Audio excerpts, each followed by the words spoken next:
What the fuck is up, world? Biyali Tlaltik back. We back in this bitch. Another podcast for that ass. Another Grito. Sea dicho. Coming about a week's time since my previous podcast. We're gonna call this progress, homie. Okay? And yeah, there's no need to beat around the bush. Let's just get right into it, because I got about 16 pages worth of shit that I'm trying to get to you. And you know, if it takes fucking however long it takes, right, I'm gonna try to get through it in one.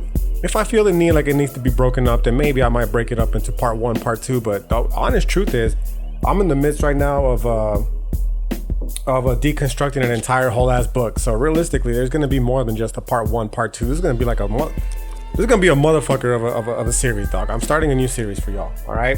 And it's gonna be on Jung, Carl Gustav Jung, right?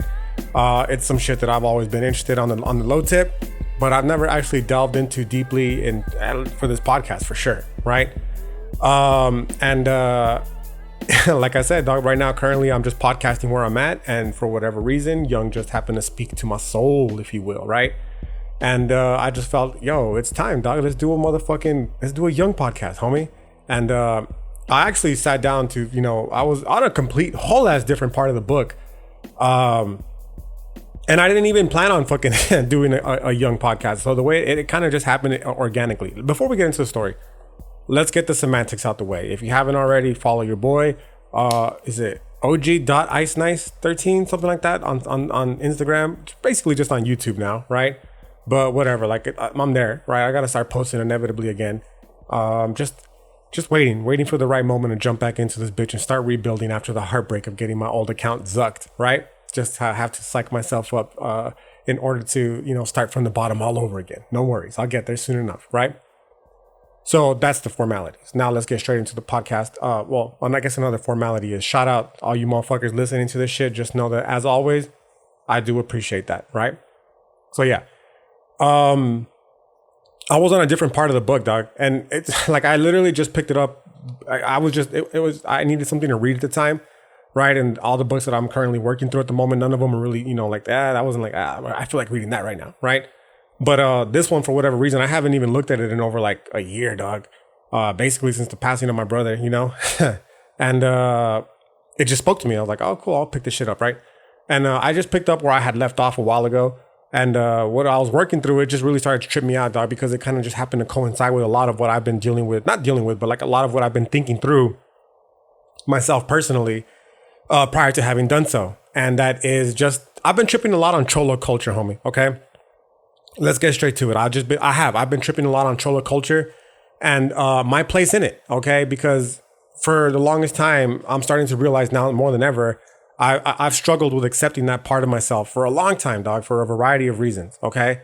And for one, it's because, honestly, homie, like, I sincerely despised it when I was growing up. I fucking hated cholo culture when I was growing up. I was deeply immersed in it, you know what I mean? And I grew to hate it. I just hated everything about it, okay? And I can never really explain why. But, looking at when I was there, like, I couldn't explain, like, why I hated it. I would just say, like, oh, you guys are fucking stupid. Like, you guys, what the fuck? Like, grow up already. We're, like, in 7th grade. I'm telling motherfuckers to grow up, right? But that's actually not 7th grade. It's more like fucking freshman year of high school, right? But still pretty young to be telling people, like, we gotta grow up, dog. This shit's fucking whack. You know what I mean? Like, we gotta move on beyond this. You know what I'm saying? But, at the time, I didn't realize realistically where a lot of those emotions came from. But, in retrospect, looking back on it, I realized that a lot of it was predicated on fear, homie. All right.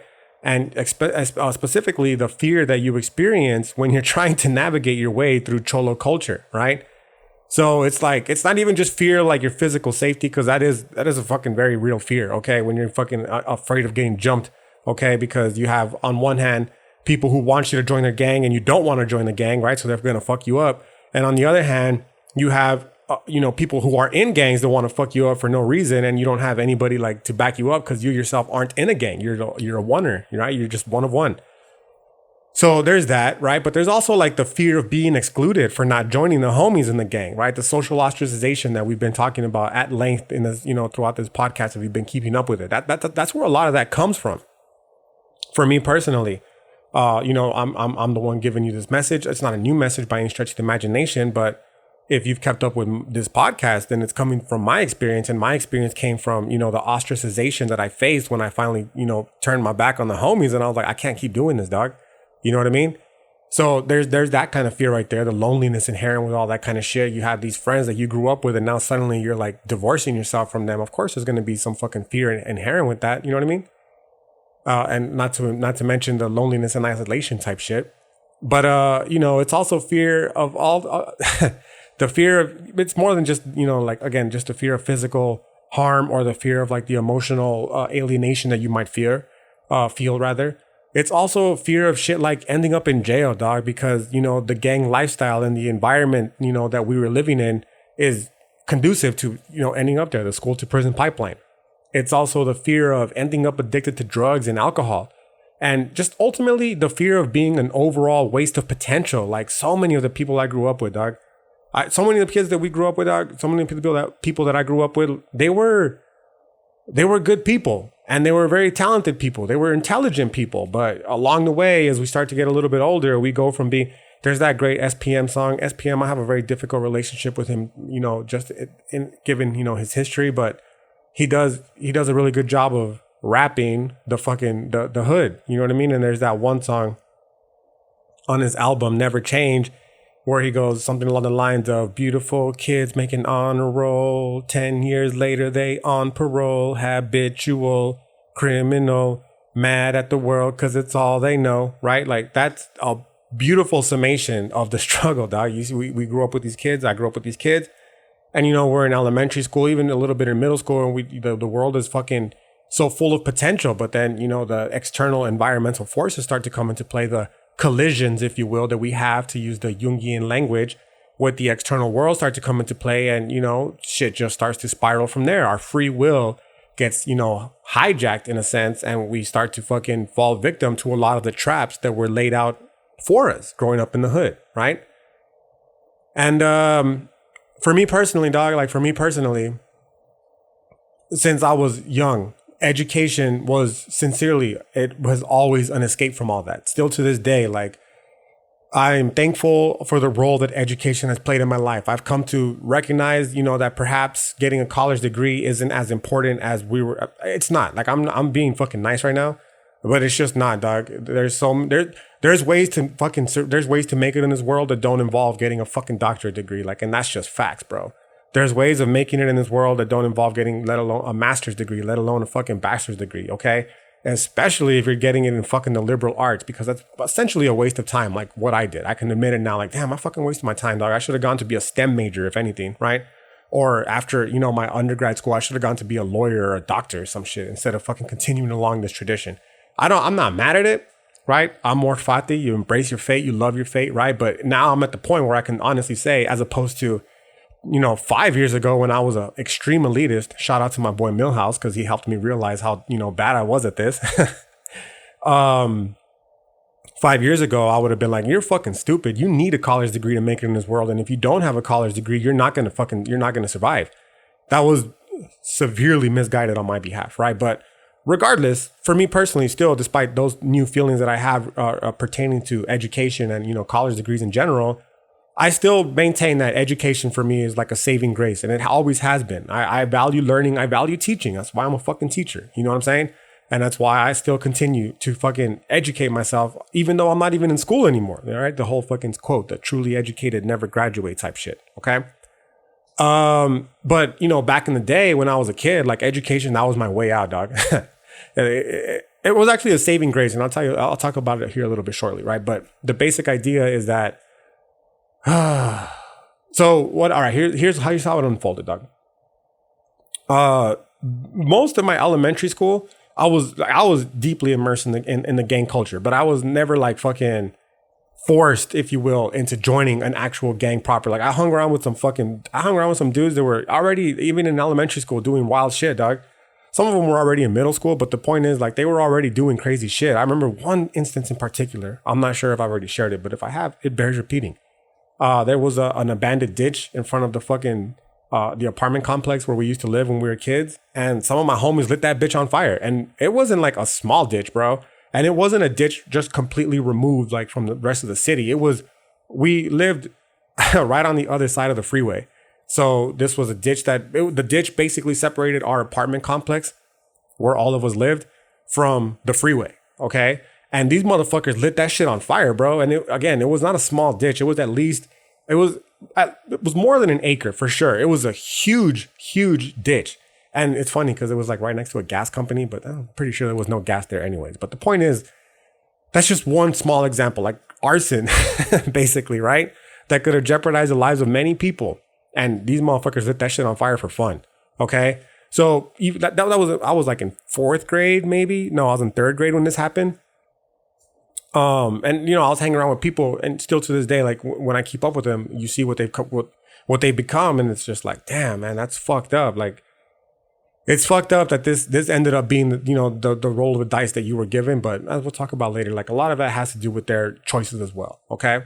Anyways, the point is that when I was in elementary school, it wasn't like forced pressure to join a gang so much as like, yeah, we're hanging around with a bunch of homies, and they're doing some wild shit, and we could partake if we wanted to, but for the most part, we're still kids. We're having fun. We're out there playing football and shit, right? But when I got to middle school, that's when shit started to get a little bit more serious, because now you're surrounded by older kids, who are already fucking in that shit. And now they're starting to put the pressure on you. Okay. And that's kind of where the majority of my sixth grade year started, until just by random chance, bro. It wasn't by random chance. Like, I was a fucking troublemaking kid, but I was also fucking smart. Right. And as much as the teachers fucking hated me, they realized that, okay, this fucking asshole, he's not stupid. Right. So they wound up putting me in the gifted and talented program at the middle school that we were in. Long story short, right? And it's actually pretty funny because when I got put in the gifted and talented program, this was the first time that I experienced the reality that your boy is too fucking academic for the hood and too hood for academia. That was the first time that I realized I'm ne planta, homie. I do not fit in either one of these motherfuckers. All right, because like the quote unquote smart kids, they did not fucking like me at all. Because, the whole reputation had already preceded itself. Okay. I don't blame them. Those are fucking kids we used to make fun of and pick on, right? That's my first fight, was a kid from a gifted and talented program. It was some fucking nerd, right? And basically what happened is the homies that I was kicking it with, I had already been initiated into the gang, right? But one of the very first things they had me do is like start a fight with somebody, and they picked that motherfucker right there. I can still remember like to this day. And they were like, you got to go fight that dude right there. And I was like, all right, fuck it. So I went and like, we started like, I beat his ass. He was a fucking kid. He was a fucking nerd, right? It's not my proudest moment, but I'm telling you out of the interest of full disclosure.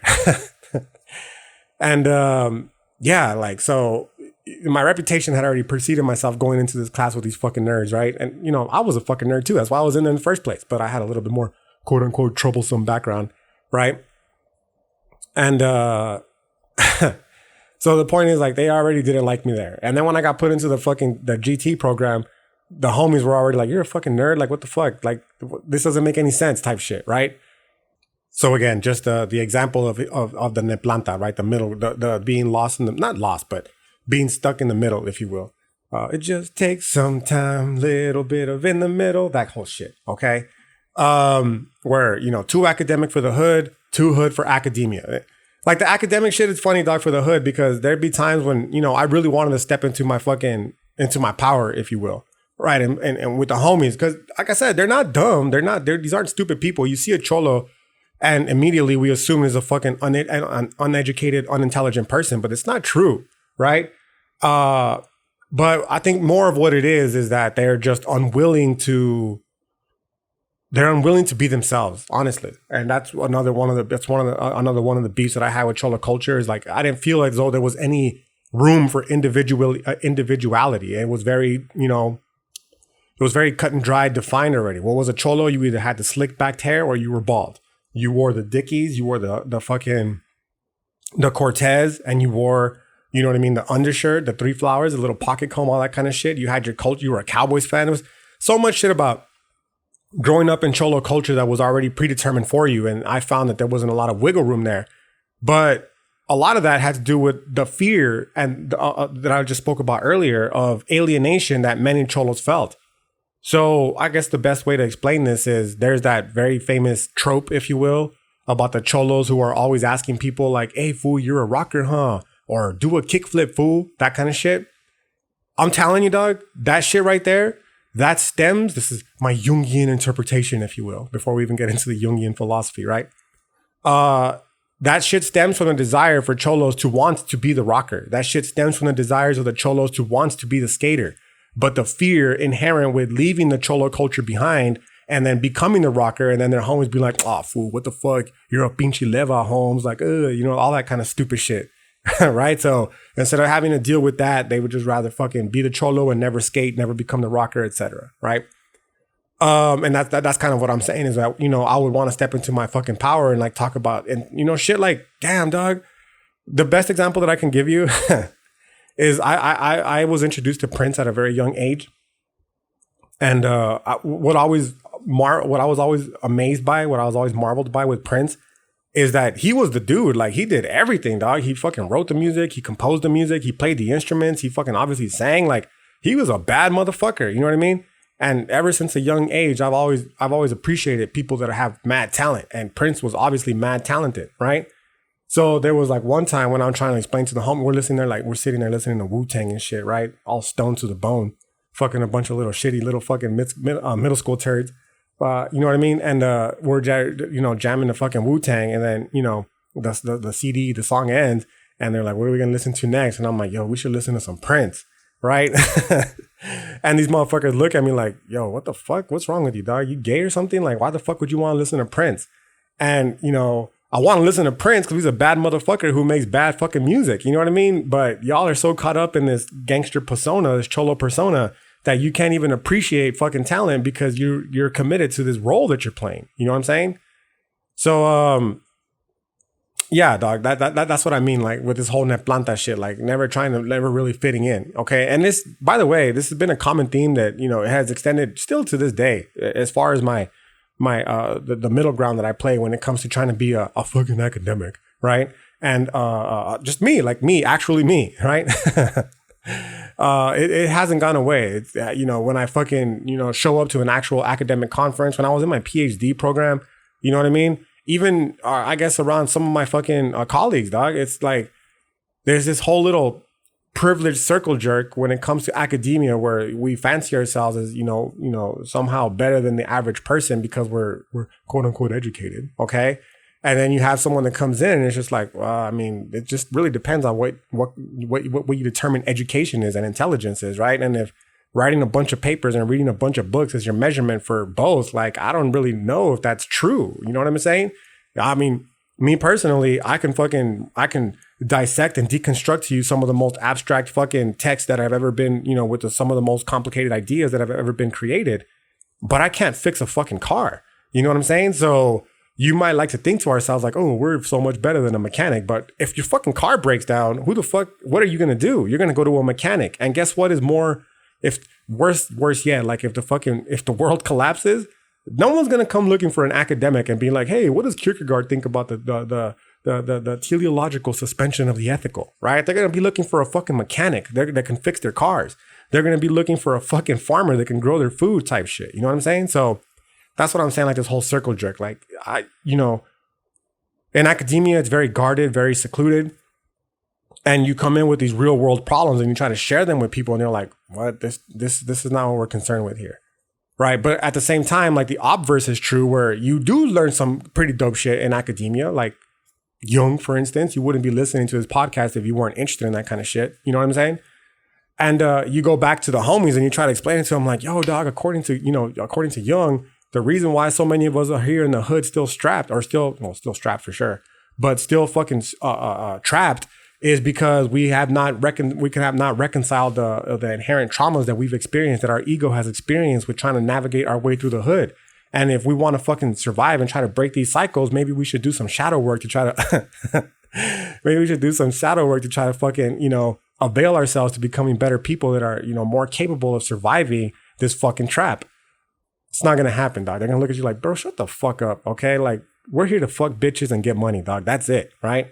And the whole time you're like, fuck, dog, I don't want to be that weird, isolated nerd that, is ostracized because I'm here talking about Jung. I want to be that motherfucker that is out there fucking bitches and getting money while talking about Jung at the same time. Like, why can't I be both? Right. And of course, the obverse is true. Like, you can't go to academia and be like, dog, all I'm fucking concerned about is trying to fuck bitches and get money, right? They'll look at you like, oh my God, you're such a cisgendered, heteronormative, fucking misogynistic turd. All you're concerned about is material wealth. You're such a fucking capitalist. Marx would be deeply offended with you, right? And it's like, okay, dog, like, you know what I mean? Like, why can't it be a little bit of both? Why can't you say like, fuck capitalism, but I'm still going to try to get money to survive type shit, right? Anyways, all of that is just a long-winded way of saying, again, like, too academic for the hood, too hood for academia. Like, it's just that ne planta ground, you know what I'm saying? Which brings us to the second way, and that this whole cholo culture has been fucking with me. All right, so just a quick summarization. The first way is like, this is how I grew up, but this is what I wanted to be. And I had a very hard time like coalescing the two. I grew up as a cholo, but I wanted to be a fucking academic, right? And in both ways, like from my, in a personal level, like I couldn't bring in the academic background. From an academic professional level, I couldn't bring in the cholo background. It was just weird, like always at tension with myself, right? And which brings us to the second way that this cholo shit fucked with me, and that is in terms of, again, coalescing my cholo background, and this whole educated process I undertook, right? I actually, it's as silly as it sounds, bro. I try to fucking look and play the part as well, dress the part, right? It's part of the reason why still to this day, I got motherfuckers who look at me and like that I grew up with and be like, man, fuck that fool. He changed on us. Like, he thinks he's better than us and all that kind of shit. Which, to be fair, right? To be fair, they're not fucking lying, right? But they are bitch made for feeling that way. Just so we're 100% clear. If you're any of my fucking old homies from back in the day who's listening to this and you feel as though, and I'm talking about like way back in the day, right? I'm talking about like fucking middle school, elementary school, maybe even a little bit of high school, right? But especially the ones that we grew up in the hood together, specifically, I should say. I mean, if by chance you're listening to this, which I don't see why you would be, because who cares? If you're listening to it, you're listening to it, right? But if you do feel that way, like, good, dog, you're a bitch made motherfucker for feeling that way. Like, if we're being honest, because it's like, yeah, homie, like, I am better than having to feel as though I have to dress like a cholo in order to convey an idea, right? I am better than fucking wanting to live in the gutter, than living in the gutter, period. I am better than fucking beating my baby's mama, dog, or, being strung out on heroin and asking people to fucking, if I can mow their lawn and shit just so I can pay my child support. I'm sorry that you don't feel the same, okay? Like, it is what it is, right? Anyways, as silly as it sounds, I did start trying to play the part of a quote unquote intellect, right? As well as hoping that there would be, I was hoping that doing so would help mask my roots, right? But it was just inauthentic as fuck, homie. There's always this one saying that I was told when I was in third grade by our teacher, and it's because she called us out on our little cliques, little gangs that we were forming, right? And what she told us as a class collectively is that if you look like a duck, if you walk like a duck, and if you talk like a duck, then you are a duck, right? So that shit always stuck with me because obviously she wasn't saying duck. She meant cholos. It was a little metaphor, right? And in my mind, the idea was that, well, if I'm trying to escape this cholo background, I got to fucking play the part. Right? I got to start looking like a duck and talking like a duck, right? And there's like cringe ass pictures of me from back in the day, like not too far back in the day, talking about like 10, 15 years ago, like in neon polos and plaid shirts and fucking flip flops, dog. And I was just like, why are you trying to dress like a white guy from the suburbs, okay? You don't need to dress like a white guy from the suburbs in order to distance yourself as much as possible from the fucking culture that you grew up in, right?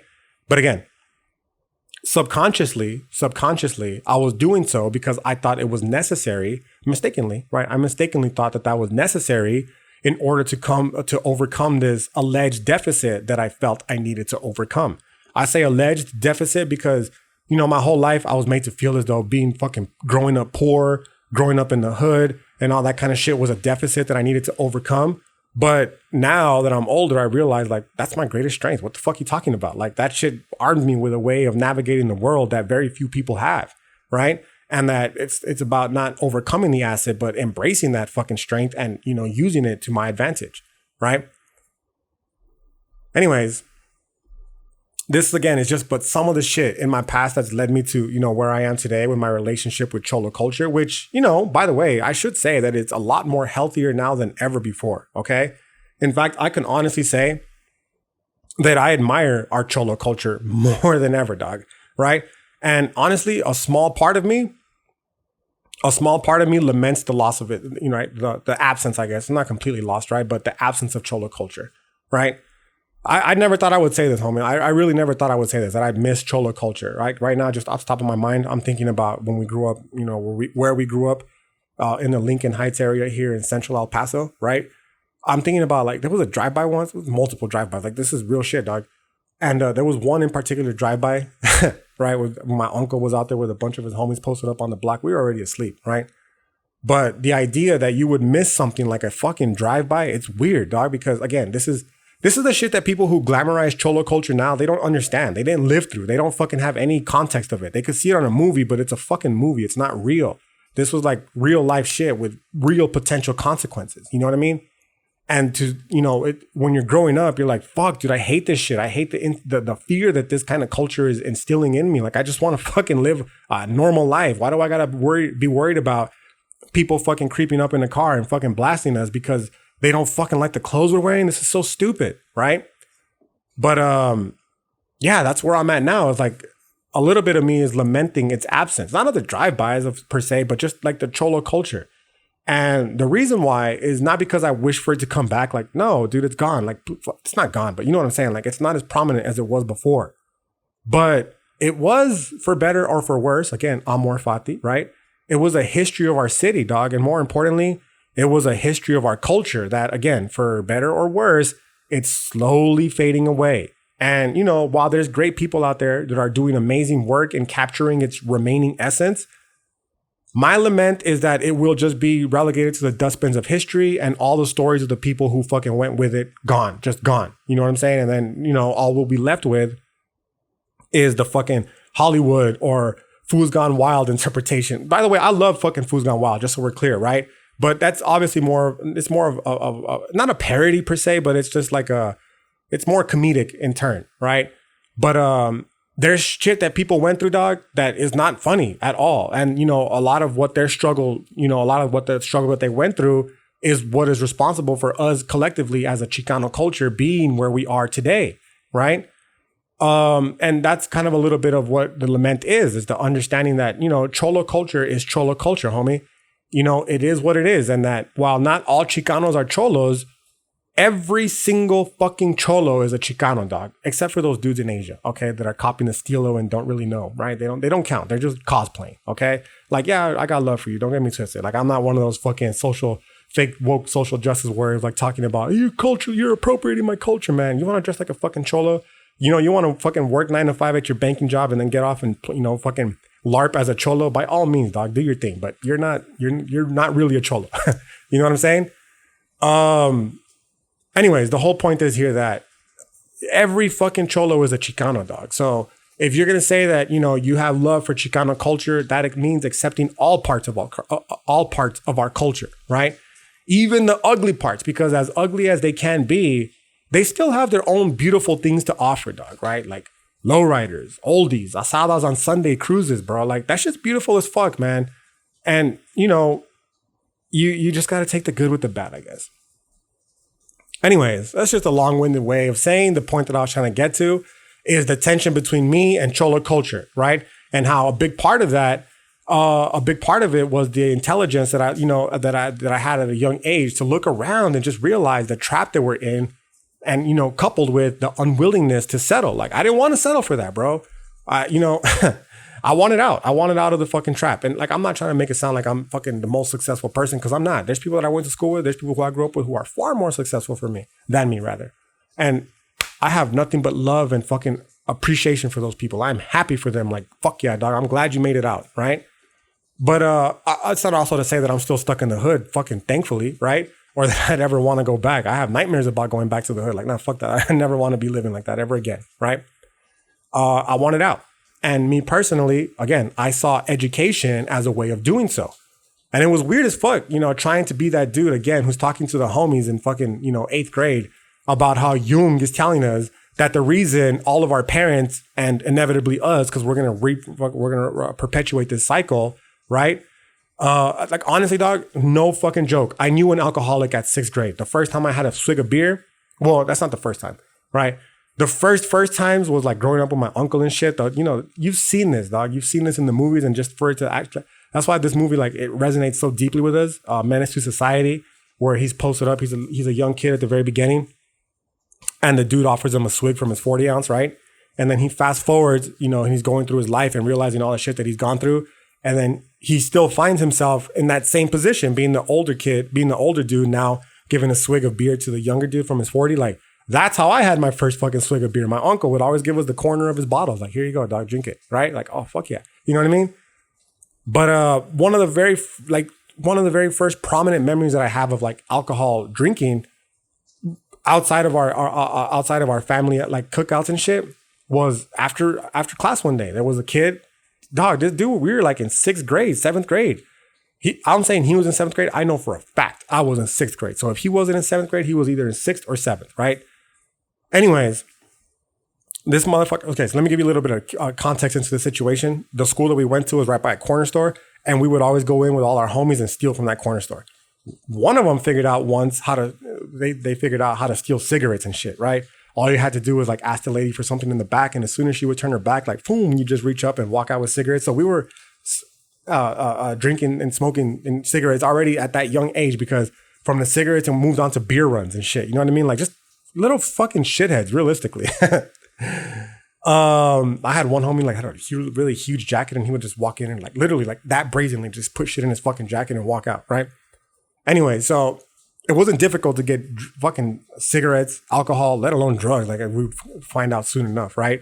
But I remember like this motherfucker after school, we were walking through the ditch, and he would just been there all day drinking, and we're like, what the fuck, this dude? We're like in 6th grade, and this motherfucker's already drunk. And he was like, here, homie, you want some of the beer? And I was like, yeah, fuck it. And I took a swig of the beer because I wanted to fit in. I was a stupid ass little kid. I wanted to be part of the crew. And I remember drinking it and feeling like so like, ugh, disgusted by it, right? Anyways, going back to that shit, like I want to talk to the homies in 8th grade and, tell them like, yo, again, the reason Jung is telling us that we're going to perpetuate this cycle while we're going to end up the fucking alcoholic losers is because of an unconscious desire that we all have to regress to an infantile state of non-responsibility, right? This is that unconscious shit, right? We're talking about. But most of them, if we're being honest, they'd give me the fucking fluoridated muggle look. Like, again, bro, what the fuck are you babbling on about? Stop talking about this, or we're going to quit inviting you out with this, okay? And, just typical quit scaring the hoes type shit, man, right? And, I didn't want to be the guy that scares the hoes. Like I said before, I wanted to fit in with the homies while we picked up girls and talked about Jung. That's what that's what I wanted to be, right? And thankfully, I'm at that point now, and that's exactly what this podcast is going to be about. This is what the podcast is going to be about, right? The first entry in a short introduction on the series of Jung, right? Like I've always wanted to do this shit. Like I said, I've always wanted to talk about Jung. I've always wanted to do this. Like, let's do it now, dog, right? While still maintaining the fucking the roots of hood philosophy, trying to give you the Jung shit without trying to be all fucking fancy academic nerd about it. You know what I'm saying? So with that long-winded introduction, I guess the best place to start when it comes to this Jungian shit is by way of a quick overview. Like I said, when I initially started to do this, when I was about to jump into this bitch, realistically, what I was thinking about was my whole cholo shit, right? Like, and the Jung just, again, the book had spoke to me, I guess you could say, right? And I initially intended, here's the book for those of you who are watching, right? It's called Jung's Map of the Soul by, who is this dude? What the fuck's his name? Murray Stein, right? Just in case you're interested. But that's what that whole cholo shit was on my mind during this particular time frame. And as I was reading this book, like I said, I picked it up. I was already midway through with it, right? So it was on some other shit, and I was like, holy fuck, like this is speaking to me right now. I got to write a podcast about this. But then as I sat down to actually do the podcast, I realized that where I was front loading. I was assuming a lot of foreknowledge with Jungian psychology, right? And I said, you know what, dog? Fuck that shit. We got to start from fucking scratch. We got to start from the very beginning and treat this shit in a way that, it gives it its due proper. So this one particular entry is realistically just all on chapter 1 of the textbook, right? A quick overview, just an introduction, if you will, to introduce some of, some Jung to those of you, and who by chance are unfamiliar with his work. And honestly, like I realized how unfamiliar I was with his work too. Even though I had already read it, I went back and reread it and I was like, holy shit, like there's a lot of really good shit here that I missed the first time that I read it, right? And, when I say the overview, just so we're clear, like I don't give a fuck about that nonsense biographical information, right? If you want that type of shit, dog, you can hit Wikipedia and find out all about when he was born, where he was born, right? Who the fuck who he fucked, all that kind of shit. Like you can figure that out like on Wikipedia, right? The shit I'm more interested in with his introduction is like a quick contextualization of his thought, right? And perhaps the most important place to begin is with his schooling, okay? And that is because before he was a Jungian, he himself was a Freudian, right? His ties to Freud, they're pretty deep. And you can see this if you read his like Wikipedia and all that kind of shit, right? So deep that he was proclaimed by Freud to be the crown jewel of his school of thought and the heir apparent to the International Psychoanalytic Association after Freud would step down, okay? And the point here is that these dudes were fucking homies, dog. They're homies, right? And Jung was well versed in his psychoanalysis, Freudian psychoanalysis, which is important for the contextualization because this friendship, it only lasted for a while, dog, and eventually the two split ways, acrimoniously, no less, right? It wasn't a good breakup. Basically, because Freud insisted on asserting that all of human actions could be reduced to the inherent desire to fuck. And Jung kind of wanted to move past that. He's like, yeah, dog, like the human desire to fuck, it's very powerful. But there's more at play here. And like, we should probably try to focus on that too, instead of trying to essentialize all of fucking human nature to just a simple desire to fuck. You know what I mean? As a practitioner, he developed a method of interpretation, Jung did, that drew upon comparative studies in human cultures, myth, and religion, right? So he was a unique dude in that sense, because he didn't really rely on just a European narrative, even though he was European, right? He didn't rely on just a European narrative to inform his works, because he understood that the world was far bigger than just one interpretation, that the collective consciousness is far greater than just where he fucking grew up, right? In fact, one of his most famous talking points is, again, this collective unconscious. And there were and still are mad people, within that scope within the scope of the collective unconsciousness who existed far outside of the Western world, right?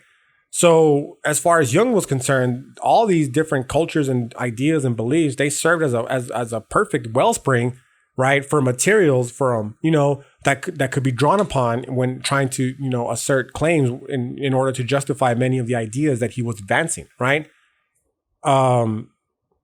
He called this amplification. Specifically what the amplification is, right, is the idea that all materials from world histories that had a bearing on mental processes could be used, right, for his work, right? One thing that Jung did take care in doing is respecting the psyche's ultimate mysteries, homie, right? So what I mean by that is like his theory, it can be read as a map of the soul, for instance, but he made sure to clarify that it is just a map, okay? And that the map of itself, it's a map of mystery, right? That simply cannot ultimately be captured in rational terms, okay? It cannot be captured in categories because it's a living map that is in constant change, right? This is one of the biggest knocks on Jung. And the idea is that he's just a bunch of pseudoscientific hogwash due to the seemingly unsystematic nature of his work, right? And it didn't help that he insisted on his shit being considered scientific and not philosophical, for instance, right? But not on some ego shit, or not entirely ego shit, right? It seems. But just because he affirmed that the empirical world, which is, life as we experience it, is messy and it doesn't fit neatly into these prepackaged boxes that are made by human thought and imagination, right? And that's why he insisted on not fucking, systematizing his work, which, this is not new. We've seen this prior in this, as in this podcast for sure. I've talked about this at length, right? With Nietzsche, okay? And even Kant to an extent, right? So the reason why I mention it is because it's important to note that when we're reading Jung, we have to keep in mind that the map, the quote unquote map, it's not a territory, right? Moreover, we have to keep in mind that knowledge of the map is not the same as an experience, rather, of the deep psyche, right? So that for sure is like a common theme in his hood philosophy shit, dog. And that is that if you're just theory, right, and no action, then what the fuck, you ain't shit, dog. And more importantly, that if your theory can't be applied, then your theory ain't shit either, right? We're here to fucking actually immerse ourselves with the work that we're doing, not just fucking, we're not here to circle jerk each other and fucking, armchair philosophize about shit that is absolutely meaningless. It needs to be applied in a practical manner that can yield positive results for the practitioners, right? And the same is true when it comes to Jung, dog, that knowing all this shit, it don't mean shit if we aren't going to use it to get to our core, if you will, right? To get to the shit that is driving the majority of our actions that are leading us in, to live unhappy lives as a whole, okay? So when it comes to Jung, then, when he's unrolling this map of consciousness, we start first with, of all things, the ego, okay? Now, the ego for Jung is quite literally, dog, the center of consciousness, right? In Latin, the word ego literally means I, right? And since consciousness is the state of awakeness, and there is quite literally an I at the center of consciousness, it's only fitting that that's the word that they choose, right? Now, we should be clear here in that ego serves a dual function. First, as an entrance to the vast terrain of consciousness, and secondly, as a complex feature of the psyche that holds many puzzles and unanswered questions to this day. So this is one of the reasons why I like to fuck with Jung a lot. And honestly, like I was introduced to many of the ideas that I later learned in philosophy through Jung, right? And that is because a lot of his shit is deeply informed by the philosophy of the time that he was philosophizing in, right? So here when we're talking about ego and consciousness, this is very clearly phenomenological work in progress, right? And we'll see the correlations here shortly, right? But to that end, what he's going to tell us is that he can't really be called an ego psychologist because he was more concerned with, what lay beneath the ego, right? But he did recognize the cultural importance of the ego, namely the role that it played in delivering the quote unquote greater consciousness capable of culture and human life. So this is a very complex, abstract way of saying is that the more the ego develops, the greater potential yield it will have, not just for humans, but all of culture as a whole, right? So he can't be called just an ego psychologist because he doesn't focus on entirely just the ego. As we'll see, the ego is something of like, it's just a small piece in a greater constellation of the inner workings of the mind, okay? But he did understand the great role that it played, right? Not only on an individual level, but on a cultural level as well, because again, the whole collective unconscious type shit, right? So Jung, he defines the ego as something that forms, as it were, okay? The center of the field of consciousness, the subject of all personal acts of consciousness. So an important distinction to make here is that the ego does not equal consciousness, right?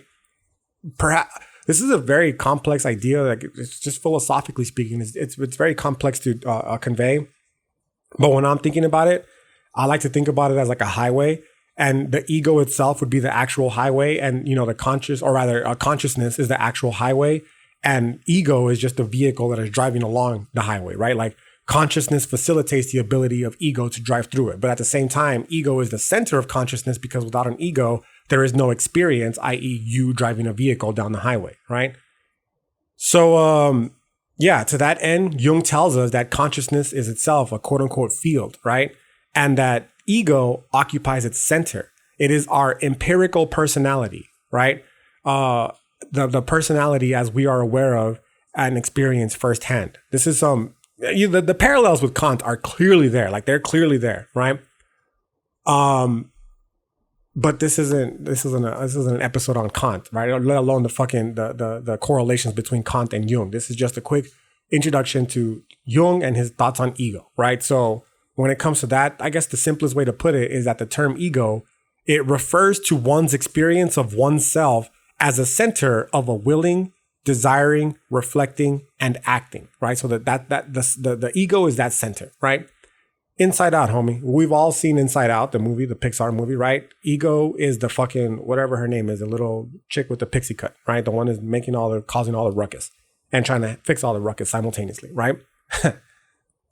To that end, we can, you can see the ego kind of as a mirror in which the psyche can see itself and can become aware, right? So a good way of thinking about this is that anything that can be, taken up, if you will, and reflected upon, it resides in our field of consciousness, while anything that can't resides in the unconscious. Again, some more nominal distinction here, right? But to use the Kantian philosophy. So, there's shit that we're aware of, And then there's shit that we're aware of, both of which reside in the actual field of consciousness. And simultaneously, there's shit we aren't aware of, and we're not even, there's other shit that we aren't aware of, right? And that resides in the unconscious, okay? Now, in terms of the unconscious, to be clear, it's important to note that this isn't just the unknown though, okay? The unconscious is more than just the unknown. It's more like the unknown psychic. And what I mean is that it's, it's something that is defined by all these things in us, which if they came to consciousness, they would differ in no respect from the known psychic context. So that's just a way of saying like, there's shit down there. Okay, let's use the more inside out analogy, right? The whole, the little pink elephant dude. Okay. That girl knows that thing is there because she experienced it before, but it got repressed. It got pushed down to the unconscious, but it could be retrieved and brought back up to consciousness. Right. And if once it is brought back up to consciousness, it's not like you see this and be like, oh, wow, that's my unconscious. No, that's not what's happening. That is the conscious now, because just because it got moved up doesn't mean that it maintained its property of being something from the unconscious. Like, it is now conscious and you are now aware of it, just like everything else that you are consciously aware of, right? We can see here with this one example, the alchemical occult element in Jung already, right? Namely, the making visible the invisible, and how that can in turn be used to transmute us, if you will, and society as a whole for the better. But I'll talk about that a little bit more in detail later, right? For now, we'll just continue along our intro by saying that for Jung, consciousness itself is most simply awareness. Like, I'm going to keep trying to give you like the most simplest definitions as they emerge organically, right? And in this case, it's just awareness, dog. It's the state of being awake, right? It's the state of observing and registering what is going on in the world around us and within, right? So to that end, the opposite of consciousness then is like a deep, dreamless sleep with a total lack of responsiveness and sentient awareness, okay? The permanent absence of consciousness it's quite literally fucking death, right? So for Jung then, consciousness is the quote unquote life factor that belongs to living bodies, right? And this relates to our development through life in turn, right? We develop along life as things are added to our consciousness then, okay? So again, more of this Kantian influence, the idea that all of knowledge already exists in reality and you just experience it and you become versed with it, okay? And the more versed you become with it, the more knowledgeable you become of reality type shit and the experiences of reality, right? That's kind of what's happening here with Jung. We go through these different levels of development and all the knowledge that we gain, it's just adding to our consciousness and we become more aware of the world that we're living in and, of ourselves within this world as well, okay? So in this sense, then, the more experience that we have in life, the more content we accrue, if you will, and the more we ideally would develop. I say ideally because, of course, that's not how it works. We don't all just fucking go through life and experience shit and then continue to level up. Some of us go through some catastrophic, traumatizing shit, and because of that, we remain stunted in our development, which is part of the whole fucking motivation behind this Jungian philosophy. Addressing that shit, recognizing it, first of all, because most of us don't even know it's there in the first place, right? And then addressing it, and then working to overcome it so that we can continue our development and continue to level up, right? So it's because of these contents that human consciousness can ideally, I say ideally because this is obviously not fucking true, but in theory, it can ideally be itemized, right? So what I mean by item, it could be bracketed, if you will, to use the fucking phenomenological language. Like, you take these objects of consciousness and you say, this goes here, this goes there, this goes here, right? Both of these things come together and they form this, and we use these together to do this, right? We form the schemas, the schematic patterns in our mind that help us navigate the world after we, make the associations between these bracketed objects of consciousness, right? That's the basic gist here, all right? And in this particular case, we are itemizing and bracketing shit like our thoughts, our memories, our identity, our fantasies, our emotions, images in general, words, all that shit, dog. It comes together, right? And they form what he's going to refer to as a cluster that forms our ego, right? Now, for Jung, the ego, again, it forms the critical center of consciousness, and it largely determines which contents remain within the realm of consciousness and which ones fade away into the unconscious. So the ego is responsible, then, Jung tells us, for retaining contents in consciousness, but can also eliminate them from consciousness by just simply ceasing to reflect on them. It can repress, okay, to use the language, contents it does not like or finds intolerably painful or even incompatible with other contents, okay? And at the same time, the ego can also retrieve contents from storage in the unconscious. This is based off the whole memory bank idea, the idea that we're just like a warehouse, right? And that our memories are stored in this warehouse and that we can just go in and like retrieve them whenever we need it, okay? That's what this idea is based off of. The idea that it can retrieve contents from storage in the unconscious so long, he tells us, as they're not blocked by a defense mechanism like repression, and that they have a strong enough association to the ego, i.e. they have been learned strongly enough, right? As long as it has those two things, it could be retrieved as memory from consciousness, right? From the unconscious. So again, to that end, they're going to reintroduce the metaphor of the mirror, right? And this time they're going to refer more likely to a magnet, right? It's not only a mirror, but also now a magnet that holds all of these contents together, the contents of consciousness that we've experienced throughout the duration of our life.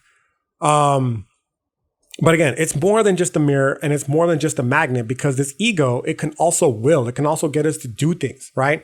And it can, moreover, it can act on its own accord, right?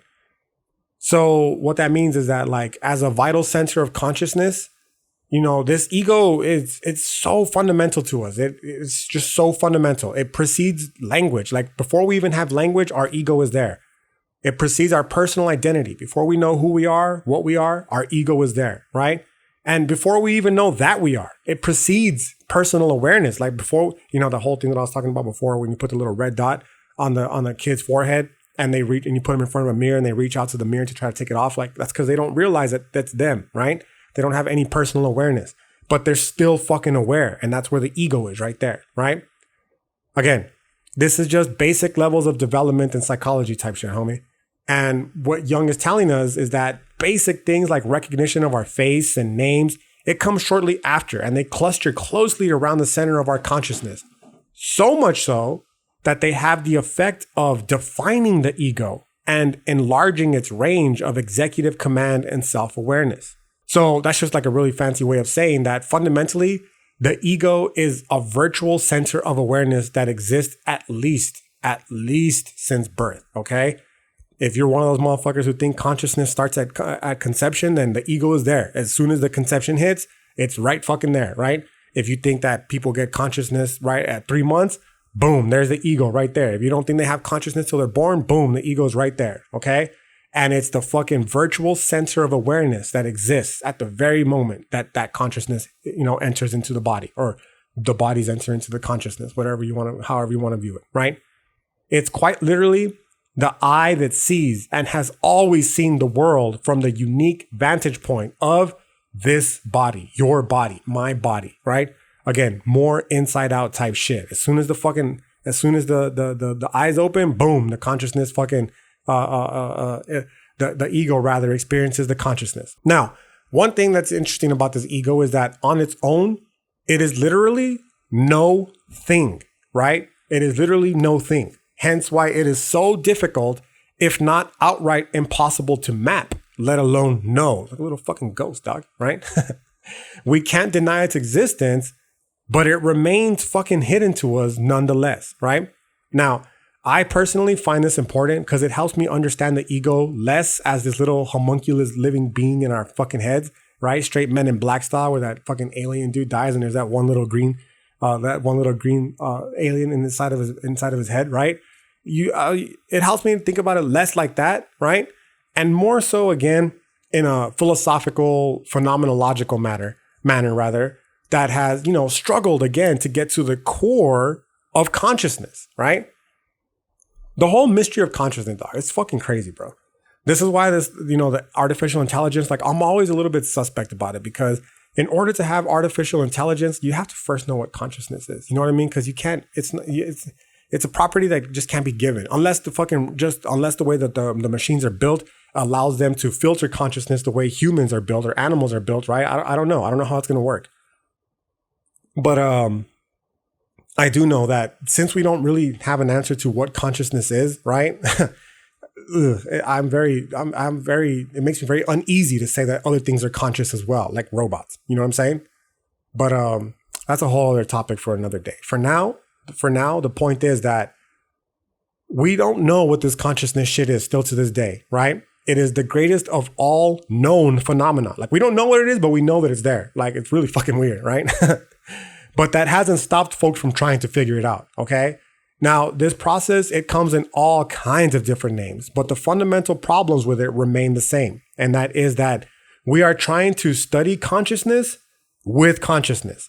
And a conundrum inherently implies an impossibility. This conundrum inherently implies an impossibility, right?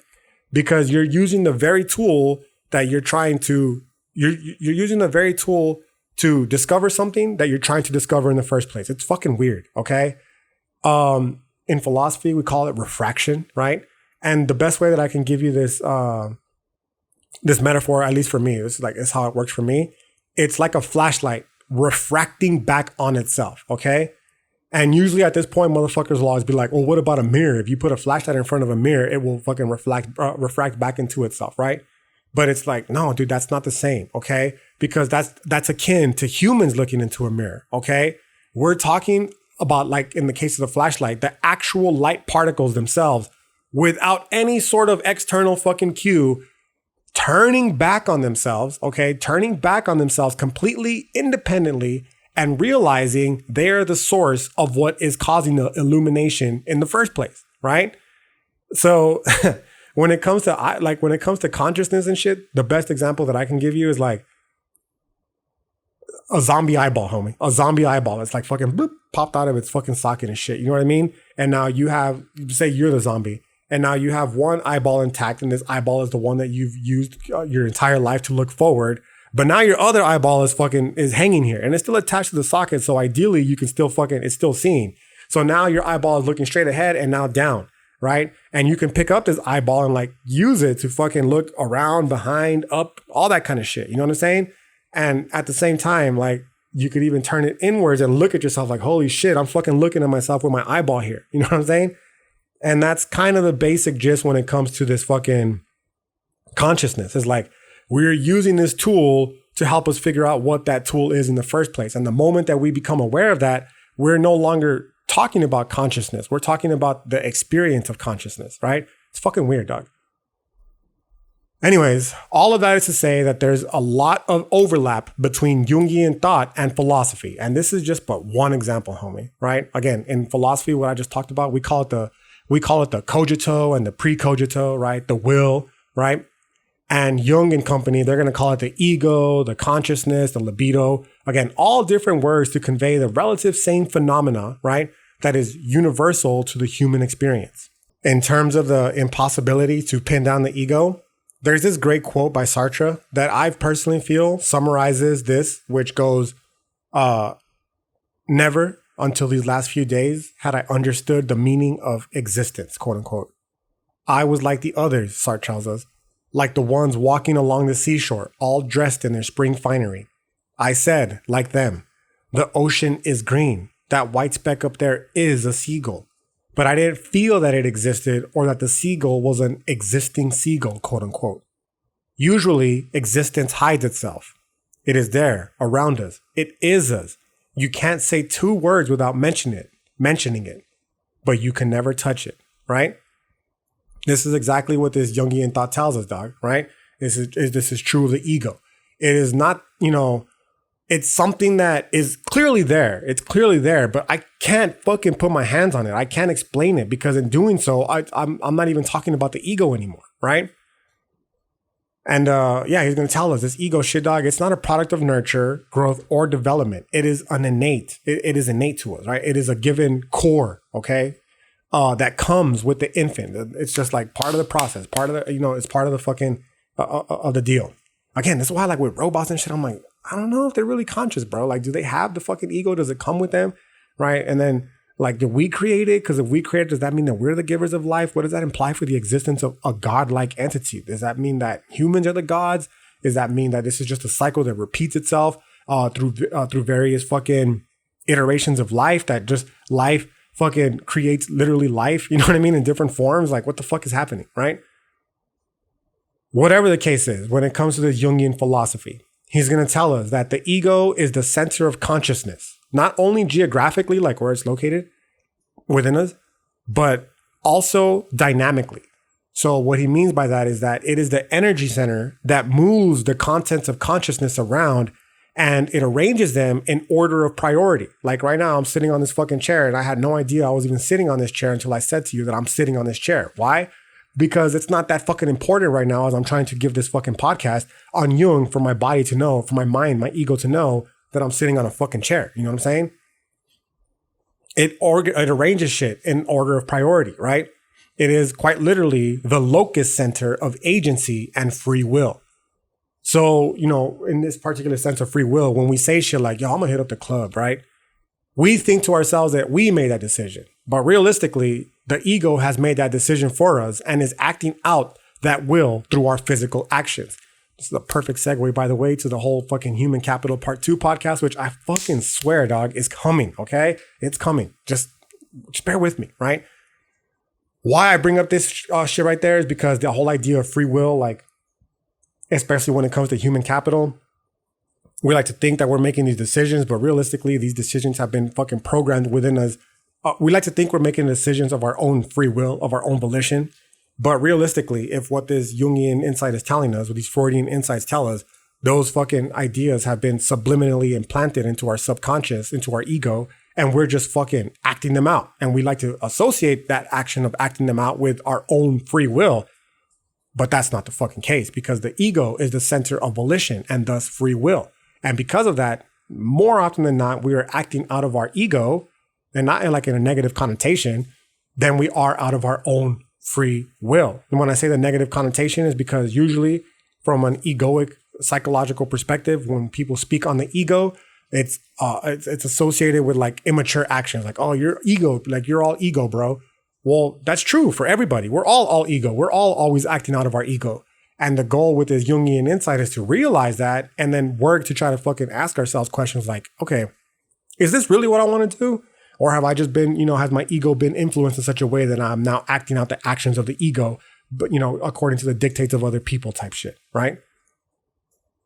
So, in and of itself, again, the ego is neutral. It's neither good nor bad. So when motherfuckers, they say shit like, again, that person is all ego, that's not what Jung is talking about, right? Because at its most fundamental level, the ego is nothing more than that which separates humans from every other creature in nature, right? That also possesses consciousness. We're going to, in this case, again, we're just going to assume that they're going to assume, I don't know about this, man. I look at my dog and I'm just like, bro, there's something there. I don't know what the fuck it is, but when I look at my dog, there's something there that isn't present in a fucking bird. You know what I mean? That isn't, well, some birds. When I look at my dog, it's like there's something there that I don't see present in a lot of animals. Now that I'm thinking about it, like actually a lot of animals, I see a similar look. Not the same as my dog, but something similar to it. Cows, like there's something there, dog. Ravens, for sure, there's something there. Orcas, like, there's clearly something there, bro. But as far as this whole Jungian insight shit, they're going to tell us that the ego is what centers human consciousness and gives our behavior its purpose and direction. It's uniquely human, okay? And that it's because of this ego that we possess freedom and that we can thus defy our instincts, unlike animals, for self-preservation, for propagation, and to, for creativity, okay? This is something that animals can't do. I've given the instance before, but the example remains the same. A human can have a hunger strike in order to protest fucking inhumane treatment of other humans. Animals cannot do that. If you fucking, like it's a Family Guy and shit, right? Brian becomes aware in that one episode where he runs over a dog of how little consideration is given to them. And he makes this huge fucking, point of trying to overcome that. But in the end is ultimately met with the same conclusion. And that is that there's a hierarchy and humans are above animals. And when, something happens to an animal, it's not as fucking, people don't care as much as when it happens to a human, right? And in this case, let's say that Brian wanted to fucking protest that by going on a hunger strike. Ideally, if this Freudian insight is correct, he would not last because his instinct for self-preservation, namely to eat the food, would inevitably take hold and he would lose the hunger strike, right? So that's what Jung is trying to tell us when it comes to people. Like, well, this is something that we uniquely possess, okay? And because of that, we uniquely possess freedom and can thus defy our instincts for, again, self-preservation, propagation, and for creativity, okay? Now, to be sure, the obverse of this is also naturally true as well, okay? And what they mean by that is that too strong of an ego is one that can, or rather, a strong ego, not too strong of an ego, but a strong ego is one that can obtain and move around in a deliberate way large amount of conscious data, right? So what they mean is that like a weak ego, it cannot do this, okay? The same way that a weak ego cannot fucking endure a hunger strike, it cannot, deliberate and move around large amounts of conscious data, right? And because of that, it is easily distracted, which leads it to an unfocused consciousness and a lack of consistent motivation. This is the part when I was reading it, I was like, okay, dog, me, like just slap me next time. You know what I'm trying to say here? And then from there, like the whole fucking trip on the cholos finally started to make sense because it's like, on one hand, you have these cholo motherfuckers who are like, oh, bro, the U.S. government is against us. They set us up for failure for the school to prison pipeline type shit. You know what I mean? Like they hate me because I'm a brown person.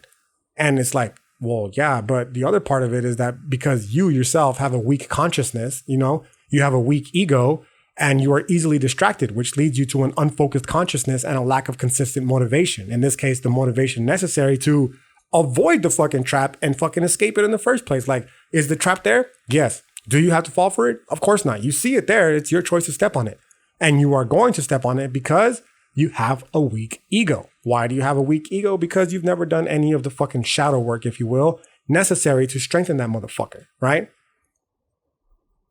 And because of that, that's why you're going to end up in the school to prison pipeline. That's how that shit goes, right?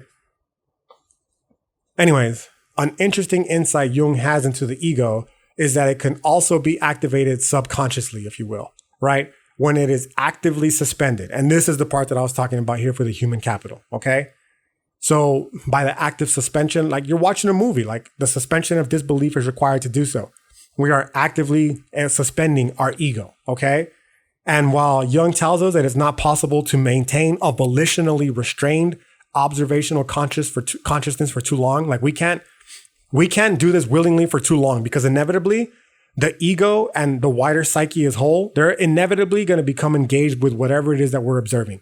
It's one of the more difficult things about like mindful meditation and shit. You're trying to, or just meditation in general, you're trying to meditate and focus on the now, but inevitably your ego and your psyche as a whole is going to realize that you're in the act of meditating and focusing on the now, and it's going to potentially break the whole fucking flow, right?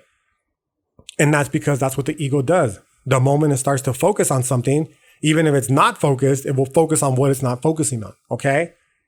Now, this is critically important for especially like the quote unquote conspiracy community, because like I've talked about on previous episodes of the podcast, this is basically what Hollywood is trying to do with us in preparation for like Project Bluebeam and shit. They are banking on this, okay? And this is not a conspiracy podcast, so I'm not going to get into it too deeply, okay? But the basic idea here is that Hollywood is obviously deeply versed with Jungian insight. It's fucking obviously deeply manipulated. This is not a conspiracy. We know that the CIA, for instance, is fucking actively involved with Hollywood. That's why every fucking big budget action movie invariably ends with the quote unquote American good guy fucking coming out on top.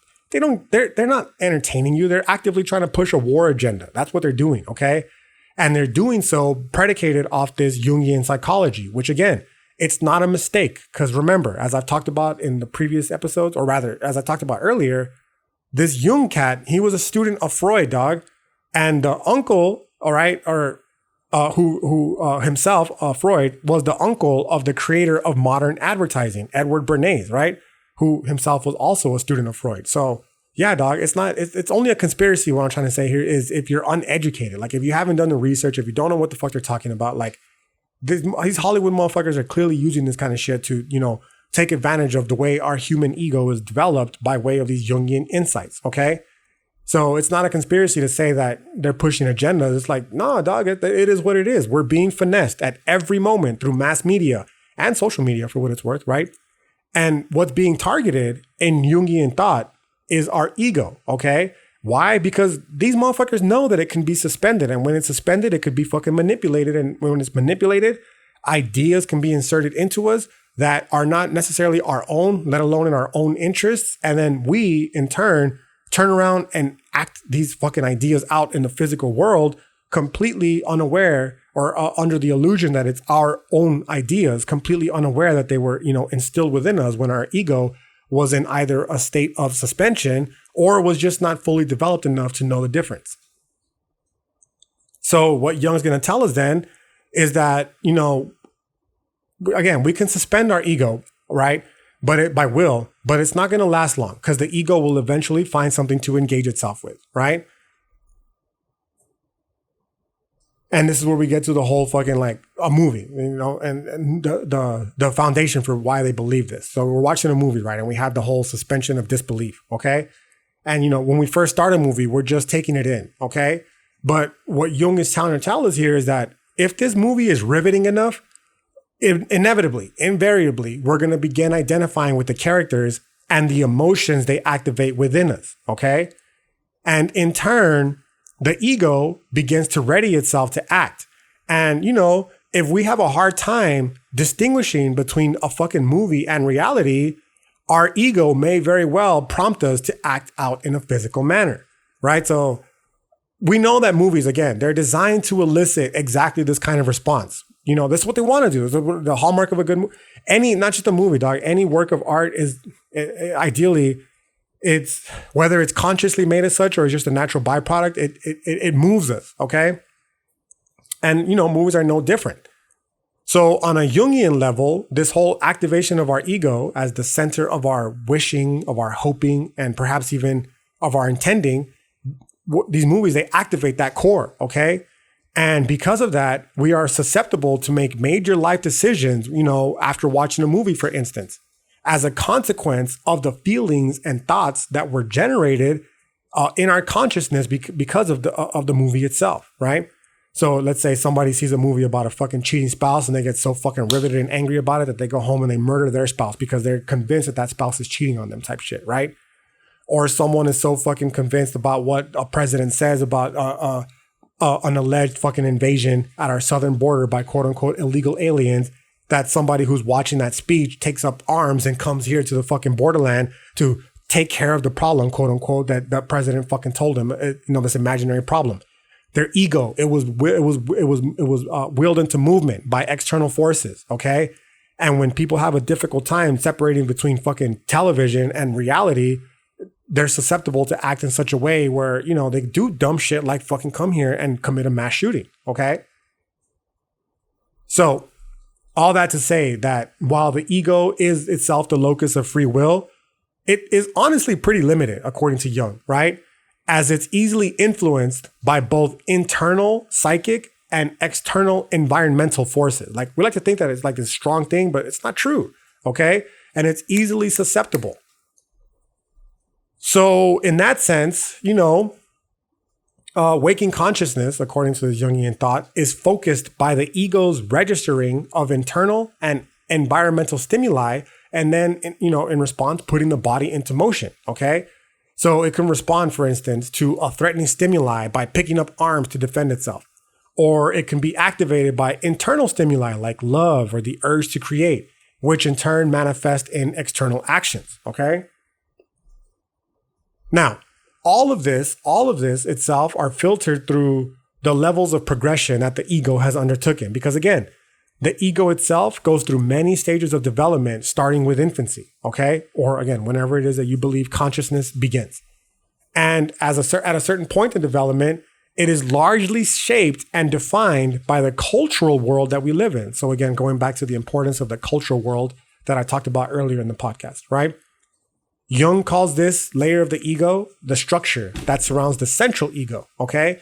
And it becomes thicker as we grow and learn and practice our cultural norms. Another just introduction of philosophy insight. The majority of us, we are not our true selves. We are not ourselves, assuming a true self even exists. We are not unique individuals. Let's put it that way, okay? We are fucking products of the culture that we were born in. It's pretty much that simple, okay? There's nothing unique about it. And we'll get into that as the series continues. But for now, Jung, he continues by telling us that the ego, it rests on two bases, okay? A somatic, that is bodily one, and a psychic one, okay? And each of these bases is multi-layered, and it exists particularly in consciousness, but mostly in the unconsciousness, okay? So, for instance, in its upper layer, the ego is rational, cognitive, and reality oriented. In its deeper, more hidden layers, it is subject to the flux of emotion, fantasy, conflict, and perhaps more importantly, to the intrusions from the physical and psychic levels of the unconscious. Okay. And this is important because for Jung, at least, the idea here is that this vital center of consciousness, our ego, it can be easily disturbed, homie, no matter how deep or no matter how subliminal this fucking disruption may come, right? So what I mean by that is like, dog, that's what we mean when we say stay woke, dog, stay woke, fam, okay? Because they're coming for us at the most fundamental of levels. It's not a fucking overt assault where they're telling you like, this is what we're trying to instill. It comes to us in the most subtle of ways, dog, through signs, through symbols, okay? That enter into our collective unconsciousness and they fucking resonate with this deeply held archetypes that we as humans have by virtue of being humans, okay? And that these echoes in turn cause slight disruptions even at the most fundamental subconscious of layers that in turn affect us in the conscious world and our actions, right? We're being manipulated at the most fundamental of level, dog. You gotta stay woke, fam, right? Now, an important thing to note here, though, just so we're clear, is that this, at least for me personally, is not necessarily a bad thing. Like, yes, it's fucked up that we're being raised as cattle on this prison fucking planet, dog. But I'm practicing gratitude in my life at the moment, dog. And what I mean by that is like, it's nice to look on the positive side of things. And in this case, it's that instances like this, they provide us with the opportunity to grow. Like, yeah, we could sit here and lament like, oh, fuck, dog, we ain't nothing more than fucking sheep on a prison planet. Okay, fine. Now you know that, okay? Now let's fucking use this as an opportunity to grow because we don't have to be sheep. We can undo this fucking cultural programming, okay? And while we're still going to be stuck living on this prison planet, there's ways to do so that don't fucking imply just a fatalistic approach inherent with understanding that we're basically just fucking pawns on a greater chessboard, right? They provide us with opportunity. This insight can provide us with an opportunity to grow. Being fucking like realizing that you grew up in the hood in poverty, like, yeah, that fucking sucks, okay? But you can use that as an opportunity to fucking grow. It's not inherently fucked up is what I'm trying to say, right? And this is what Jung calls collisions, okay? These collisions, they are conflict, trouble, anguish, sorrow, suffering, and all that other kind of shit, okay? That lead the ego to develop as it does. The way when we come to realize that our inner desires are being frustrated by just life in general, okay? We have a collision. Our inner ego wants something and life says yes or no, okay?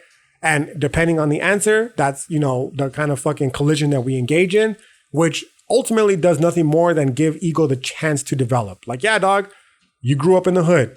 Now you have a chance to grow from it or not. Like, that's your choice. Okay. What Jung is going to tell us is that a moderate amount of conflict with the environment and some frustrations, they're the best conditions for ego growth.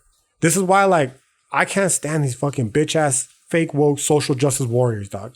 And the reason why is because the majority of them, they profess to have this deep fucking concern for people like myself who grew up in the hood, my quote unquote brown body folk, right? But realistically, they don't know shit, dog, because they've never experienced strife. They've never experienced any sort of collision, okay, with fucking life that has given them the opportunity for ego growth. And you'll see this with a lot of them. It doesn't matter what fucking ethnicity they are. A lot of them are very fucking childish, dog. They're fucking, doesn't matter how old they are. Their fucking motivations are very childish. Their demands are very childish. They're not very conducive to fucking actual real world living. You know what I'm saying? And the reason why, at least from this, one of the reasons why from this particular reading is because they've had it too fucking easy, bro. They're very privileged. Living in academia, living in academic life is very privileged. Most of the academics in general, they come from fucking good backgrounds, dog. There's not many poor people in academia or people who grew up in poverty in academia. There's some, but a lot of people who get into academia, they do so because they have the financial backing to be able to afford going to college and not having to work, to be able to afford taking a chance like becoming a fucking philosophy professor. Like, you can afford that shit. You know what I mean? And because of that, they've been really sheltered from the world, bro. And in this sheltering, they've never really had the necessary conditions that are needed for ego development, right? So it's only natural that we're seeing how their ego is unfolding to be very childish ways, right? For those of us who have lived a fucking life, and there's a great meme that's circulating right now, and it's about the little interesting meme from iCarly, and the text says, "Me living in a third world country with water scarcity, looking at a teenager in America struggling to find their sexuality," and it's like, boom, dog, fucking bullseye, you fucking nailed it. Because the people who are writing these dumbass shows about fucking respecting pronouns and all that nonsense, they're sheltered. They don't have a fucking understand. They've never been given the necessary conditions, right, to give the moderate amount of conflict with the environment that implies some sort of frustration that are conducive to ego growth. They don't have that. They've never had that. And now that they do have it, like in the quote unquote real world, because social media is not the real world, like Dave Chappelle tells us, he's not fucking wrong, dog, right? But they do confront these conflicts, and namely the conflict is people that just don't agree with them. Like, no, dude, I don't fucking agree with you, right? And they're so childish and immature that they can't fucking process it in any way but to resort to a childish manner, like fucking screaming and at the top of their lungs in order to get people to fucking stop talking, right? Now, to be fair, this isn't just this isn't some right-wing reactionary fucking attack on the fucking quote-unquote progressive left, because honestly, fuck the right wing too. We've talked about this, right? Which is why, as I was like writing this down, I started thinking about Jordan Peterson a lot, and I was like, man, this guy's a fucking clown, bro. Like, for reals. He fucking professes to be this Jungian scholar, but why do his critiques never center on that? Like, why is his critiques always on fucking trans people? Like, why is his critiques always on fucking anything that critiques fucking conservative Christian values? Like, why doesn't he actually get into the Jungian shit? Because if he did, right, he'd probably have much more success if he behaved like an actual Jungian scholar and talked about that kind of shit, right? Whatever the case, this is definitely not a JP Potter, Jordan Peterson podcast, right? It's about Jung, specifically on ego, right? And getting back to this whole idea about the collisions of ego with the external world. What he's going to tell us is that to be sure, some collisions can be catastrophic, dog. And these lead us to severe damage of the psyche, okay? And in many instances, these catastrophic collisions, rather than helping the ego become strengthened, it could actually become wounded and so severely traumatized that its later functioning is radically impaired, right?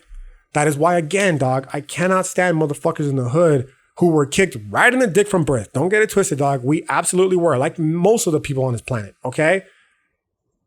Fucking full front kick right to the dick, dog. Right from birth, all right? But rather than choose to fucking stand up and continue fighting, you laid down and you gave up because of it. Like, that's why I don't fucking like the cholo culture. That's what I see it as in a lot of ways, right? To me personally, that's weak, pathetic, cowardly shit. And I don't value that, dog. I value strength. Not in the pedantic physical strength that that it's associated with, but in that will to power strength that I've talked at length about, through Nietzsche on this podcast, right? The idea of like, yeah, dog, you got kicked in the dick. Now you got to get up and fight, even if you get your ass fucking beat at the end. Like, it's weird to me, dog, because this is something that we learned growing up in the hood. Like, we know this. We grew up in the hood. This is something we know full well. And that is that ranking out, being a ranker is not an option. Just another rankerful jar, right? From Food's Gone Wild. This is what they're fucking talking about, dog. You don't have that option growing up in the hood, okay? Because you could never show face again. And if you fucking rank out from a fight, like, you could never show face again. You'd always be made fun of for the rest of your life, right? And perhaps most importantly, if you rank, people will continue to fuck with you, dog. You don't, like, they'll know, like, I'm gonna bully this motherfucker now, right? I'm not saying bullying is a good thing, dog. I'm saying that it's just a fundamental nature of human beings, bro. It's like human nature to fucking pick on things that we find to be, weaker than us, okay? And if you rank in the hood, like, you're going to get fucked with, dog. You're just going to get fucked with, okay? You don't have a choice but to stand and fight. Even if you get your fucking ass whooped, dog. Even if you get your ass whooped, you stood and fought, right? This just leads to more of the reasons why I hate the cholo culture. Is like, why do we only do this when it's fighting for something so fucking inconsequential as our hood, right? And not for something that is actually important, like our lives and the betterment of our people, okay? And again, that's why I don't have respect for cholos, dog. But we'll get to that some other time, right? Imagine all the cholos in the world, they came together to elevate the fucking Chicano community in a fucking powerful manner, as opposed to fucking tearing it down with shit like fucking gangbanging and fucking human trafficking, drug abuse, and drug, proliferating among our communities. Imagine if they actually got together and did some shit that actually fucking mattered for the people. You know what I mean? Like, that's why I fucking hate cholos. One of the many reasons. But again, for now, the point is the imperative to do the shadow work to heal the trauma that we have endured growing up in the hood, so that we can quit repeating these cycles that are causing us to lead meaningless lives. Like, at the end of the day, that's what it's about, dog. And that's what this hood philosophy shit is about, okay? And that is exactly what Jung is telling us, okay? Cognitively, he's telling us that cognitively, we may be good, but the less conscious parts, that we're aware of, the emotional turmoil and the absence of cohesive structures, they've created severe character disorders and dissociative tendencies. Dog, there's so many people running around the hood that have that are acting out so much unresolved trauma, right? And it's just like, fuck, man. Just if we could have just talked about Jung, right, back in the day, instead of about just fucking bitches and getting money, like, who the fuck knows where we'd be right now? You know what I'm saying? Like, who knows where we would be? But whatever the case is, Jung tells us that beyond being vulnerable in a normal fashion, as most egos are, these types of egos are fragile and hyper defensive, dog. You want to get to the core of machismo? Let's start talking some shadow work here and realize why these fucking dudes are acting in such a machismo way. Why? Because it's a fragile, wounded ego that acts out in a hyper defensive way, i.e. the machismo, in order to just continue fucking navigating and surviving. You know what I mean? And that's not an out for these fucking bitch ass dudes who act out of machismo so much as it is a call to them too. Like, you gotta do the shadow work, motherfucker, because fuck you if you don't, right? Anyways, going back to this whole ego shit and the traumatized ego, he's gonna tell us, Jung is, that these types of egos, they fragment easily under stress and therefore tend to resort to primitive yet powerful defenses to wall off the world and protect the psyche from intrusion and possible harm, okay? Jung tells us that such people, they cannot trust others, yet are paradoxically let down constantly and thus disappointed by others and life in general. It's like, okay, you can't trust others, but you're always let down by others. That doesn't make any sense, dog. You hate life, but you're constantly disappointed by life. Like, it doesn't make any sense. Make up your mind, right? It's more likely that you do want to trust others, okay, but you have all these walled up defenses that you've built out of the fucking need to survive the continuous letdown that you've experienced by others, okay? And instead of actually resolving, the core of the frustration that you feel when you're let down by others, you've built up these walls in order to protect you from life. But what you should be doing is fucking, working to deconstruct those fucking walls and realizing that, yeah, people are going to let you down inevitably, but that's okay. That it's just another one of the conflicts in life that is going to fucking, give us the opportunity to become, better at life, if you will. The alternative, of course, is to just isolate ourselves from the environment because the environment is perceived as overwhelmingly threatening, and thus live our entire lives in defensive isolation. That's the alternative, right? Which in turn leads to all sorts of fucking inner turmoil. And the idea here is that why would you want to continue living that kind of life, homie? You get one shot at this motherfucker, dog. Don't you want to try to make it a fucking pleasurable one, right? And yeah, I guess in conclusion, just a quick recap for now, right? And that is that although Jung himself, he considered himself a psychologist, there's unquestionably mad parallels between him and philosophy, especially phenomenology, right? Which isn't surprising given that both fields really took off around the same time, right? That's the kind of the Kant's influence I already mentioned. But with the talk of intentionality and shit, for Jung, there's no doubt that Sartre and Heidegger are there as well, okay? In fact, it is known that Jung followed Kant, right? And like Kant, he viewed that there was a realm that was inaccessible to humans, right? And instead of referring to it as the noumenal realm, he just called it the Ding an sich, right? I don't fucking speak German, dog, right? I don't know how it is. In English, though, it's called the thing in itself, right? Now, I wanted to end with this little thing in itself idea because this is where a lot of the mysticism for Jung comes into play. And that is because there's like this gray area in Jung in the space between what Kant would refer to as the noumenal and the nominal world, right? Between the psychic and the non-psychic regions, okay, for Jung. And it's these regions, right? What they create is like a space, the border a space that gives us the borders of the great mysteries in life, such as the extra psychic perception, synchronicity, miracle healings of the body, and so on, right? So that's just why I wanted to quickly throw that in there, a quick looking forward, right? To future podcasts on this particular book on Jung, okay? And another important thing that I wanted to point out is that it's a mistake to associate the ego with the entirety of a person, okay? What that means is that the ego is simply an agent, dog, a focus of consciousness, center of awareness, again. It can either attribute too much or too little to human actions. Again, the whole Inside Out movie, right? But the goal is to recognize that once it has achieved sufficient autonomy and a measure of control over the consciousness, the feelings of personal freedom become a stronger feature of our ego, okay? And this, most importantly, this is what we'll end with, comes after realizing that most limitations on freedom, they don't come from outside of us, dog, but rather they come from within us by way of the ego. So the idea here is that life opens up, quote unquote, when we realize that we are ultimately enslaved by nothing more than our own character structure and inner demons, okay? Like, yeah, we live on a prison fucking planet, homie. Fine, who gives a fuck? At the end of the day, we're ultimately constrained by the shit that's going on within us, okay? And the idea here is to acknowledge that so that we can begin to try to fucking overcome it, right? Now, there's still so much more on ego and free will that I'll address later, but in absolute closing, I wanted to end with the idea that the ego itself, it's just a small piece in a larger psychological world, homie, right? Again, like the Earth in the solar system and a galaxy.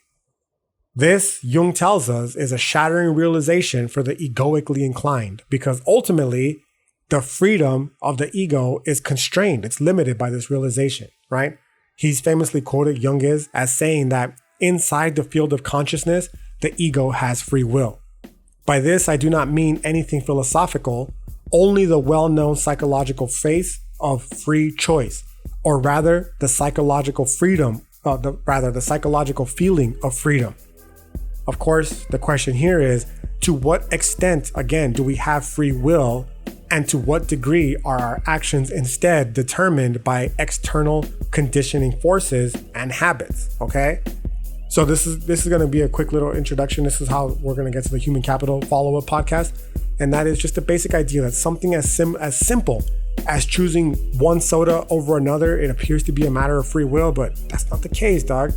It could be a matter of advertising. It could be a matter of unavailability of other options growing up. There's so much at fucking play here. And to just say that it's one or the other is irresponsible, basically, okay? Suffice to say, when it comes to the matter of free will, okay, our actual free will is limited, dog, by habit, by pressure, social pressure, like I talked about with the homies, availability, conditioning, political and economic forces, so many other fucking factors, right?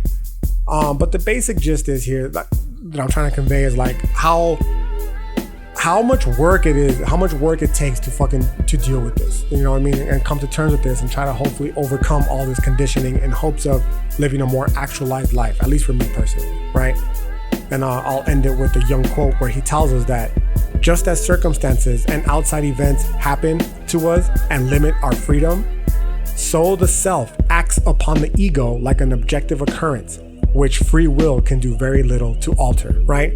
We are our own worst enemies, homie. And as soon as we realize that, the better off we'll be, is the basic gist here, right? And yeah, that will conclude my introduction to Jung for this episode of the podcast. I hope you all enjoyed it. And if not, go fuck yourself. Why would you make it all the way to the very end just to be like, you know what? I did not enjoy this. Dislike, right? I'm just fucking with you, homie. If you did not enjoy it, that's cool, man. I hope you find something that you do enjoy in the future, or I hope to bring you another episode in the future that you do enjoy, right? Until then, I certainly, absolutely, without a doubt, still wish that you have a great rest of your day, and I'll see you next time. Peace.